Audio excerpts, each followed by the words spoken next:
दोस्तों, हिंदुस्तान के मध्य प्रदेश में रहने वाला राहुल बहुत ही गरीब परिवार से था। घर में रह कर के वह अपने घर की जिम्मेदारियां निभा रहा था, क्योंकि ड्राइवरी में जो कुछ भी वह कमाता वह सब खर्च हो जाता। वह अपनी बहन की शादी कैसे करे, उसके पिता का पहले ही देहांत हो चुका था। अब घर की सारी जिम्मेदारियां राहुल के ऊपर थी। राहुल का एक दोस्त सऊदी अरब में रहकर अच्छी खासी कमाई किया करता था, इसलिए राहुल ने अपने दोस्त से कहा कि यार, अगर सऊदी अरब में मेरे लिए कोई नौकरी हो, मैं ड्राइवरी करना चाहती अच्छी तरह से जानता हूँ। अगर कोई अच्छी सी नौकरी ड्राइवरी के लिए मेरे लिए है तो फिर मुझे बता देना। घर में रहकर मैं यहाँ जो कमाता हूँ खर्च हो जाता है, पूरी तरह से घर का खर्चा भी नहीं उठा पा रहा हूँ। उसका दोस्त यह बात अपने दिल पर ले लेता है और राहुल के लिए किसी नौकरी के तलाश में लग जाता है और बहुत जल्द ही उसकी यह तलाश खत्म हो जाती है। वहाँ पर एक औरत को एक ड्राइवर की ज़रूरत थी। बस फिर राहुल का दोस्त उसके लिए वीज़ा भेजता है और फिर राहुल अपना सामान बांधकर अपने इंडिया से पहुंच जाता है सऊदी अरब। सऊदी अरब पहुंचने के बाद राहुल एक दिन अपने दोस्त के पास रुकता है और फिर उसका दोस्त अगली सुबह उसको उस औरत के पास ले जाता है। वह सऊदी अरब की औरत राहुल को नीचे से ऊपर तक एक नज़र देखती है, क्योंकि राहुल देखने में तंदुरुस्त था, हट्टा कट्ठा था। लगभग 28 साल की उसकी उम्र थी। कुछ देर राहुल को देखने के बाद वो औरत कहती है कि मुझे यह लड़का पसंद है, मैं इसको अपना ड्राइवर बनाने के लिए तैयार हूँ। उसने राहुल की सैलरी भी अच्छी खासी बोली थी। राहुल यह सुनकर बहुत खुश होता है। घर से आते ही उसकी नौकरी लग गई है। सऊदी अरब में जाकर के लड़का परेशान हो जाते हैं, उनको बकरियां चरानी पड़ती है। राहुल को घर से यानी इंडिया से आते ही सऊदी अरब में एक औरत के ड्राइवर की नौकरी मिल चुकी थी। उस औरत ने अपने घर के बराबर में ही एक क्वार्टर जो उसका था वह रहने के लिए दे दिया। कहा, इस क्वार्टर में तुम रहो और जब मुझे ज़रूरत होगी मैं तुम्हें बता दिया करूँगी। मुझे शॉपिंग कराने, घर का राशन का सामान लाना हो या अदरवाइज मुझे कहीं घूमने जाना हो, जहाँ भी मैं कहूँगी आपको मुझे वहाँ ले जाना पड़ेगा, नहीं तो आप अपने क्वार्टर में रहो।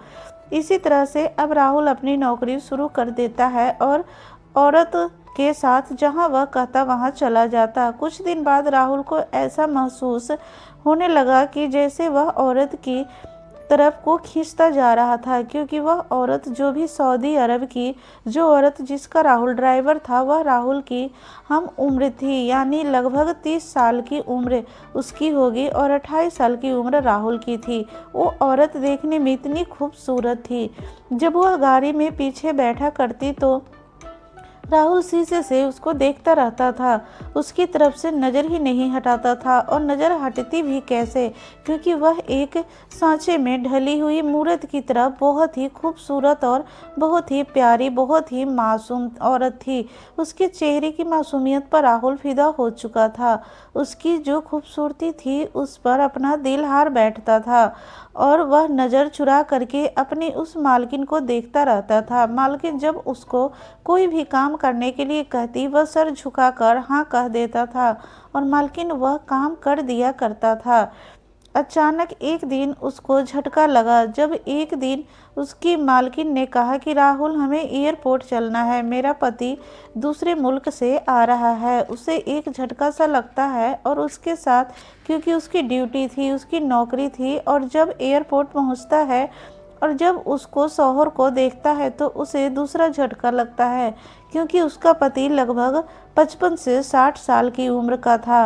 वह औरत जितने हरे बदन की, जितने गदरा हुए बदन की खूबसूरती मालकिन थी, उतना ही वह औरत उस आदमी के काबिल नहीं था। वह औरत उस आदमी की उम्र से आधी उम्र की थी। उस आदमी के सारे बाल सफ़ेद थे, चेहरे पर भी झुर्रियाँ पड़ी हुई थी।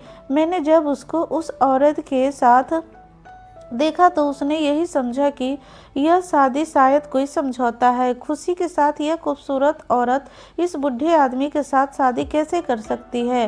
बहरहाल उसको वहां से लेकर के दोनों मियाँ बीवी गाड़ी में बैठते हैं और फिर वो गाड़ी चलाने लगता है। उस आदमी ने उस औरत की बाहों में बाहें डाल दी थी उसके हाथों में हाथ ले लिया और वह कह रहा था कि डार्लिंग, क्या करूं, मुझे बाहर रहना पड़ता है, मेरी मजबूरी है, तुम्हें छोड़ने का मन नहीं करता, लेकिन बाहर जाना भी मेरी मजबूरी में शामिल है। लेकिन अब मैं जितने दिन के लिए भी आया हूँ, मैं तुम्हारे साथ में रहूँगा, हर वक्त तुम्हारे पास रहूँगा, यहाँ रह के कोई भी काम नहीं करूँगा। उसके हाथों में हाथ उस औरत का, मुझे बड़ा ही बुरा महसूस हो रहा था। मैं शीशे में उस आदमी की सारी हरकतें देख रहा था कि यह बुढ़ा आदमी इस औरत को क्यों छू रहा है, क्यों उससे प्यार कर रहा है। और उस गाड़ी में राहुल भी श्रम कर नहीं रहा था और वह बराबर उस औरत के गालों पर हाथ फिरा रहा था। जैसे तैसे करके राहुल उन दोनों को घर छोड़ता है और फिर अपने क्वार्टर में आ जाता है। क्वार्टर में आकर के शाम का खाना खाता है और फिर सोने के लिए लेट जाता है। लेकिन आज नींद उसकी आंखों में कोसों दूर थी। बार बार रह के अपनी मालकिन का चेहरा राहुल की आंखों के सामने आ जाता था। उसके बाद उसके बूढ़े पति का चेहरा भी उसकी आंखों के सामने आ जाता। बार बार राहुल यही सोच रहा था कि आखिर ऐसी क्या मजबूरी रही होगी कि उस खूबसूरत औरत को उस 60 साल के बूढ़े आदमी से शादी करनी पड़ी। यह सोच सोचकर अपने आप को परेशान कर रहा था। उसका दिमाग खराब हो रहा था, लेकिन नींद उसको नहीं आ रही थी। हर रह रह कर उसे यही ख्याल आ रहा था कि वो औरत अपने शौहर की बाहों में होगी और वो आदमी इस टाइम उसके साथ क्या कर रहा होगा, क्या वो उसको प्यार कर रहा होगा, उनके जिस्म पर कपड़े भी होंगे या नहीं होंगे। यह तरह तरह के सवाल राहुल के दिमाग में आ रहे थे। उसका दिमाग फटा जा रहा था और सुबह जब वह औरत से पूछने के लिए कि कहीं जाना है या नहीं जाना है घर में पहुंचता है तो बाहर लॉबी में ही दोनों पति पत्नी बैठे हुए थे और उसके आदमी ने उसको अपनी बाहों में लिया हुआ था। उसने बिल्कुल सटा हुआ बैठा था और उसकी गर्दन में हाथ डाले हुए लगभग उसके मुंह से मुंह लगाने के लिए तैयार था। दोनों ऐसी मुद्रा में थे कि दोनों एक दूसरे को निहार रहे थे और इस हालत में जब राहुल उनको देखता है तो वह शर्मा जाता है और पीछे रुकने के बाद एक जबरदस्ती खांसने की कोशिश करता है और फिर जब वह खांसता है तो वह औरत हिचक जाती है। वह उस आदमी से पीछे हटने की कोशिश करती है, लेकिन वह आदमी अपनी औरत को छोड़ना नहीं चाहता और इसी तरह से बेशर्मी के साथ राहुल के सामने ही उसकी बाहों में बाहें डाले उसको अपनी बाहों में भरे ऐसे ही पकड़े रहता है। वह औरत कहती है कि थोड़ा शर्म करो, नौकरों का तो ख्याल रख लो कि यह हमारे बारे में क्या सोचेंगे। वह आदमी कहता है, अरे डार्लिंग, कैसी बात करती हो, यह नौकर भी तो हमारे अपने ही हैं। यह कहीं जाकर बाहर ढंढोरा थोड़ी पीट रहे हैं कि हम इस तरह से कर रहे हैं। कोई बात नहीं, आज की यही मॉडर्न जमाना है। उसके बाद वह आदमी राहुल से पूछता है कि यहाँ पर क्यों आए हो, क्या काम है। राहुल कहता है कि सर, मैं मैडम से पूछने आया हूँ कि आज उनको कहीं जाना है या नहीं। वह आदमी कहता है कि आज तुम्हारी मैडम कहीं नहीं जाएगी, आज यह पूरे दिन मेरे साथ रहेगी, क्योंकि मैं काफ़ी दिनों बाद घर से बाहर से लौटा हूँ। जब इतना भी तुम्हारी मैडम का वक्त है वो मेरे साथ गुजारेगी, इसीलिए आज दिन की तुम्हारी छुट्टी है, चाहे तो कहीं घूमने चले जाओ। अगर नहीं घूमने जाना हो तो खाना खाओ और आराम करो, जब कोई काम होगा तो हम बता देंगे। उसकी यह बात सुनकर राहुल जब वापस अपने क्वार्टर में आता है तो उसको फिर दोबारा से गुस्सा आने लगता है कि बुढ़ा आदमी कितना बेशर्म है, उसने मेरा ख्याल भी नहीं किया और उसको छोड़ा भी नहीं। कभी कभी तो राहुल के दिमाग में यह बात आती है कि अभी उस आदमी को मर्डर कर दे, लेकिन वहाँ की हुकूमत और वहाँ के कानून के बारे में भी राहुल ने सुन रखा था कि यहाँ मौत की सज़ा मौत है, यहाँ खून के बदले खून है। अगर आपने किसी की तरफ नज़र उठाकर गलत नज़र से किसी को देखा तो उसकी भी सज़ा है। अपने हिंदुस्तान जैसा कानून सऊदी अरब का कानून नहीं है, बल्कि सऊदी अरब का कानून बहुत सख्त है, इसीलिए वह अपने गुस्से को कंट्रोल कर जाता है। उसके कुछ देर बाद, लगभग 1 घंटा ही गुजरा था, राहुल अपने क्वार्टर में आराम कर रहा था कि वह औरत आती है और उसके क्वार्टर का दरवाज़ा खोलती है। राहुल अपनी मैडम को देख के उठ के बैठने की कोशिश करता है, लेकिन वह मैडम कहती है, नहीं नहीं, लेटे रहो, बस मैं तुम्हारे पास एक काम के लिए आई हूँ। मेरा एक काम करना है तुम्हें। राहुल एकदम से उठकर बैठ जाता है और कहता है कि मैडम बताएं क्या काम करना है। तो वह कुछ पैसे देती है और कहती है, लो, आज मेरा पति मुझसे बाहर नहीं जाने देगा। वो मुझे छोड़ता ही नहीं है। जब से आया है बस हर वक्त मुझे पकड़ा रहता है, इसीलिए मेरा बाहर जाना मुश्किल है। यह पैसे लो और जिस स्टोर से मैं सामान खरीदती हूँ उस स्टोर पे जाना, मेरा नाम लेना और कहना कि मैडम ने गुलाब जल और फिटकरी मंगाई है, वह तुम्हें दे देगा। हाँ, और उनसे यह भी कहना कि मैडम के पति आ गए हैं, इसीलिए वह फिटकरी और गुलाब जल की मात्रा दुगनी कर दे। राहुल उसकी यह बात सुनकर हैरान हो जाता है। वह चक्कर में पड़ जाता है कि आखिर मैडम फिटकरी और गुलाब जल का क्या करेंगी, और फिर पति के बाद आने के बाद मात्रा दुगनी कर देना, इसका क्या मतलब है। और चला जाता है उस दुकानदार से कहता है, मेरी मैडम ने गुलाब जल और फिटकरी मंगवाई हैं और आज का डबल मात्रा में मंगा रही हैं। वह दुकानदार हंसता है और फिर फिटकरी और गुलाब जल लाकर देता है उसको, और फिर वह फिटकरी और गुलाब जल को लेकर अपनी मैडम को लाकर दे दिया। जैसे ही वह सामान उसकी मैडम ने उसके हाथ में पकड़ा, उसने उसकी तरफ देखकर मुस्कुराया और नज़रें नीचे करके अंदर जाने लगी, और फिर वापस आए और कहने लगी कि मैं तुमसे एक बात कही थी कि कभी भी भूल से भी अपने मालिक से इस बात को मत बताना कि मैं तुमसे गुलाब जल और फिटकरी मंगवाई है। फिर राहुल का दिमाग खराब हो जाता है। उसने नौकरों से पूछने की कोशिश की, आखिर मैडम ने गुलाब जल और फिटकरी किस लिए मंगवाई है। वह नौकर भी हंसने लगते हैं और कहते हैं कि कैसी बातें करती हो, यहाँ की औरतें तो गुलाब जल और फिटकरी की शौकीन होती है। आखिर कोई यह बात बताने को तैयार क्यों नहीं है कि वो कैसी लगाती है, क्यों लगाती है।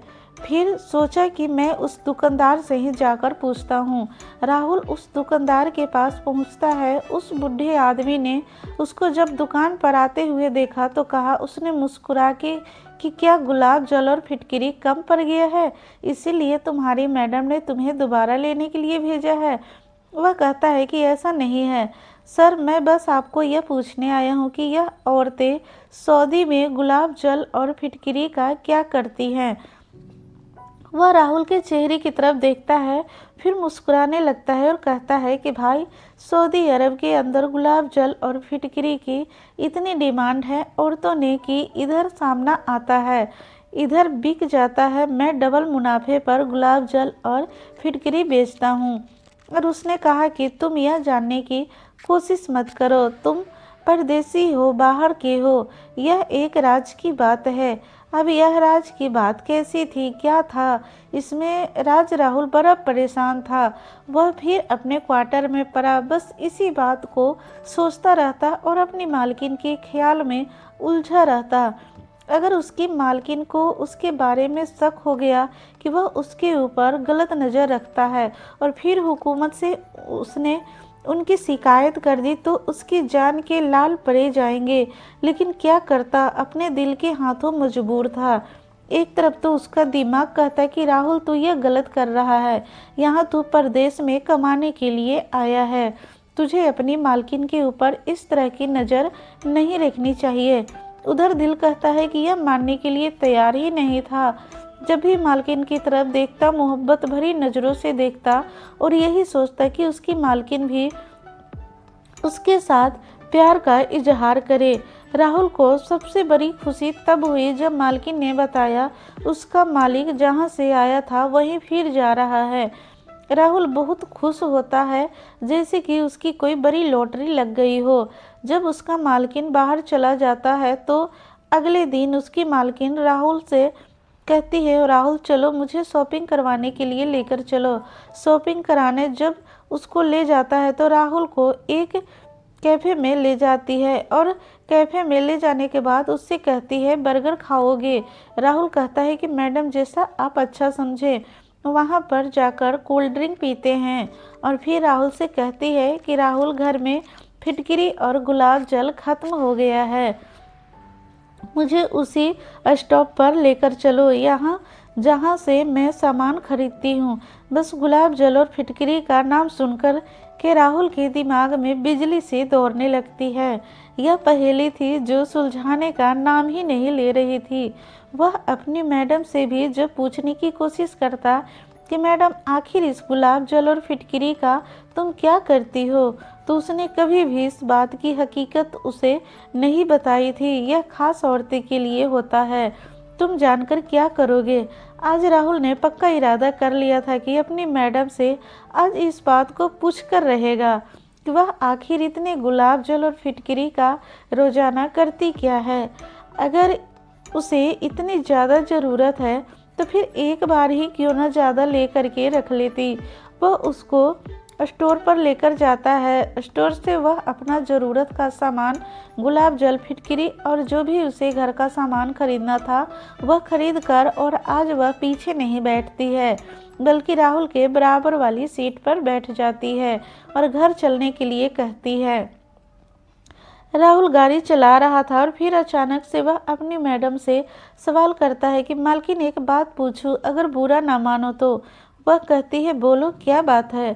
कहता है कि मैडम मैंने मालिक को देखा, मालिक का और आपका कोई भी मेल नहीं है और मुझे ऐसा लगता है कि तुमने मालिक के साथ अपनी मर्जी से यह शादी तो नहीं की होगी।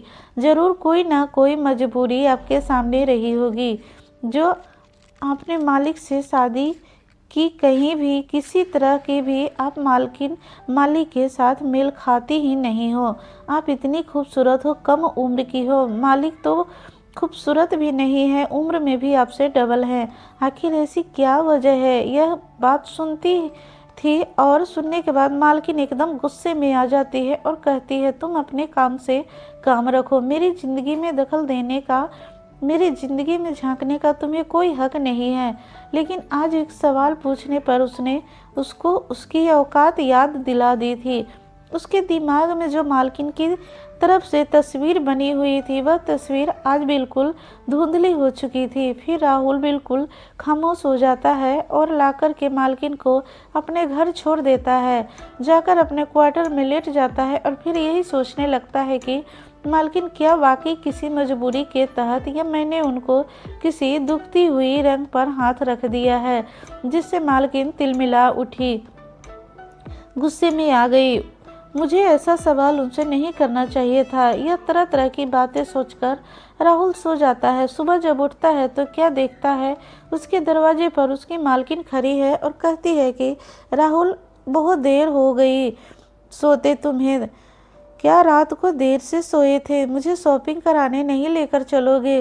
राहुल चुपचाप वहाँ से उठता है, हाथ मुंह धोता है और बिना नाश्ता किए अपनी मालकिन के साथ चल देता है। मालकिन जब कपड़े वाले की दुकान पे पहुँचती है तो एक ड्रेस को उठाती है और राहुल से पूछती है यह ड्रेस कैसी लग रही है राहुल। राहुल कहता है कि मैडम आपकी मर्जी, आपको पहनना है, आप जानो कैसी लग रही है। ना तो आप मेरे लिए यह ड्रेस खरीद रही हो कि आप पहन करके मुझे दिखाओगी। आपको यह सवाल मालिक से पूछना चाहिए। आप यह ड्रेस खरीद कर मालिक को ही दिखाओगी, इसलिए मैं तो अनजान हूँ और मेरी इतनी औकात नहीं है कि मैं आपके लिए यह फैसला कर सकूँ। यह बात मालकिन ने जब सुनी तो वह समझ गई। फिर वह ड्रेस वही दुकानदार को देती है और जाके गाड़ी में बैठ जाती है। राहुल भी गाड़ी में चुपचाप आता है और फिर गाड़ी को चलाने लगता है, घर की तरफ बढ़ने लगता है। कुछ देर की खामोशी के बाद उसकी मैडम बोलती है कि राहुल, मैंने जिस आदमी से शादी की है मैंने अपनी मर्जी से नहीं की है, मजबूरी से की है। मुझे तो यह भी याद नहीं कि मेरे माँ बाप कौन थे। बचपन में ही मुझे किसी ने किडनैप कर लिया था और मुझे एक अंग्रेज औरत ने पाला था। जब मैं जवान हुई, लगभग 14 से 15 साल की, तब मुझे पता चला कि धंधा कराएगी। मैं बड़ी परेशान थी कि क्या करूं। मैं इस काम को नहीं करना चाहती थी। वह औरत मेरी खूबसूरती से, मेरे जिस्म से पैसे कमाना चाहती थी। उसने फिर मेरी बोली लगा दी। सबसे पहले जो मेरा ग्राहक था वह यही तुम्हारे मालिक थे, जो मेरे पास आए थे पहली बार।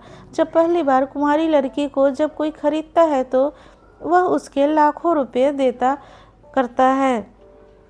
तुम्हारे मालिक ने भी लाखों रुपए देकर मुझे एक रात के लिए खरीद लिया था। मैंने तुम्हारे मालिक से हाथ जोड़कर कहा कि तुम यह सब कुछ मेरे साथ करना ही चाहते हो तो एक सिस्टम के साथ करो, इस तरह से पाप मत करो, मुझे इस औरत से खरीद लो और ज़िंदगी भर के लिए अपनी गुलाम बना लो। अब मुझसे शादी कर लो, मुझसे शादी करोगे तो ज़िंदगी भर के मैं तुम्हारे गुलाम बनकर रहूँगी, जिस तरह से कहोगे मैं वैसा करने के लिए तैयार रहूँगी। तुम्हारा मालिक कहता है कि इसकी क्या गारंटी है कि शादी होने के बाद तुम हमेशा मेरे साथ दोगी, क्योंकि मेरी उम्र भी ज़्यादा है, तुम अभी पूरी तरह से जवान हो। अगर तुमने मेरे साथ बेवफाई की तो फिर मैं क्या करूँगा? मैं कहती हूँ कि ऐसा कभी नहीं करूँगी। जो औरत पाप करने से डरती है, जो औरत ईश्वर का डर अपने दिल में रखती है, वह अपने पति के साथ कभी बेवफाई नहीं कर सकती। सब कुछ जिस्म की भूखा ही नहीं है। तुम मुझे इस दलदल से निकाल दो, मैं वादा करती हूँ कि अगर तुमने मुझे इस दलदल से निकाल लिया तो जिंदगी भर तुम्हारी दासी बनकर रहूँगी, तभी उटक नहीं करूँगी। तुम्हारा मालिक उस टाइम पर सोचता है और फिर उस औरत के पास जाता है और मुझे खरीदने के उससे रकम पूछता है। वह भी जो भी रकम मांगती है तुम्हारा मालिक वह रकम अदा करके मुझे वहाँ से ले आते हैं और फिर शादी कर लेते हैं। शादी करने के बाद जब वह अपने घर लेकर जाता है तो उसकी जो पहली बीवी थी वह मुझे अपने साथ रखना स्वीकार नहीं करती। वह उससे झगड़ा करने लगती है कि मैं इस औरत को कभी भी अपने पास नहीं रखूंगी। तो फिर तुम्हारा मालिक कहता है कि तुम्हारे बाहर विदेश में जाने की तमन्ना थी, बार बार तुम मुझसे कहती थी कि बाहर विदेश में जाना है, तो फिर मैं तुम्हें दूसरे देश में सेटल कर देता हूँ। और फिर वह अपनी पहली बीवी को दूसरे देश में सेटल कर देते हैं। उसकी बीवी शर्त लगाती है कि महीने में 22 दिन उनको उसके पास रहना पड़ेगा और वह एक महीने में सिर्फ 8 दिन के लिए ही मेरे पास आते हैं और यहाँ रह के चले जाते हैं। मैं अपने पति से खुश नहीं हूँ, ना ही उनके साथ खुशी के साथ मैं रात को सोती हूँ। यह सब कुछ समझौता है, लेकिन मैं अपने पति के साथ भले ही उसको पसंद करती हूँ या नहीं करती हूँ, लेकिन मैं अपने पति के साथ बेवफाई नहीं कर सकती। राहुल, मुझे पता है कि तुम मुझे पसंद करते हो। तुम्हारी नज़रों को मैंने भांप लिया था और देख लिया था। वह औरत ही क्या जो मर्द की नज़रें उस पर पड़े और वह उसको न पहचान सके। तुम मेरे लिए क्या सोच रखते हो मुझे पता है। तुम मुझसे मोहब्बत करते हो, मैं उसे खुश रखने की कोशिश करती हूँ। मैं चाहे खुश हूँ या ना हूँ यह अलग मैटर है, लेकिन अपने पति की खुशी के लिए मैं हर काम करती हूँ जो उसे अच्छा लगता है। इसलिए अपने दिमाग से जो भी मेरे लिए तुम्हारे दिमाग में चल रहा है उसको निकाल दो। और मैंने अपने दिमाग से तुम्हारे लिए आज तक कुछ नहीं सोचा, क्योंकि मैं अपने पति से कभी बेवफाई कर ही नहीं सकती। आज राहुल को अपनी मालकिन से यह बात सुनने के बाद उसके लिए प्यार नहीं बल्कि वासना नहीं बल्कि इज्जत बढ़ गई थी। एक औरत जिंदगी में एक आदमी के लिए और एक वादे के लिए कितना त्याग कर सकती है। यह भी एक औरत है। उसके बाद वो कहता है कि मालकिन चलो यह सारी चीज़ें सही है, आज के बाद मैं आपको उस नज़र से कभी नहीं देखूंगा और आज से आपके लिए मेरे दिल में इज्जत और बढ़ गई है। लेकिन सिर्फ एक सवाल आपसे पूछना चाहता हूँ कि आप उस फिटकिरी और गुलाब जल का क्या करती हैं? राहुल कहता है कि मेरी मालकिन मुस्कुराती है और कहती है कि राहुल, सऊदी अरब की औरतें को पहली बात तो वह किसी के सामने अपना चेहरा ज़्यादा नहीं खोलती। अगर किसी को तुमने देखा हो तो वह बहुत ज़्यादा खूबसूरत होती है। उनके चेहरे पे लाली होती है, उनके चेहरे पर दाग बिल्कुल नहीं होते हैं। हम औरतें हर रोज़ रात को सुबह भी सोते टाइम फिटकिरी को पीसकर गुलाब जल में उसे मिलाकर फिर अपने चेहरे पर 15 से 20 मिनट के लिए लेप करते हैं। तभी तुम देख रहे हो जिस चेहरे पर तुम मर मिटे हो, यह उसी फिटकिरी और गुलाब जल की बदौलत है। हम सऊदी की औरतें इसलिए बहुत खूबसूरत होती हैं। मैंने कहा यह सब चेहरे के लिए है, मैं तो कुछ और ही समझ रहा था। पता नहीं क्या क्या मेरे दिमाग में आ रहा था। तो फिर आप छुपाती क्यों हैं इसको? वो कहती है कि औरत अपनी खूबसूरती का राज हमेशा छुपा करके रखती है। वह किसी से भी नहीं बताती है कि मैं जो इतनी खूबसूरत हूँ, मैं यह चीज़ इस्तेमाल करती हूँ, इसीलिए मैंने तुमसे भी नहीं बताई थी।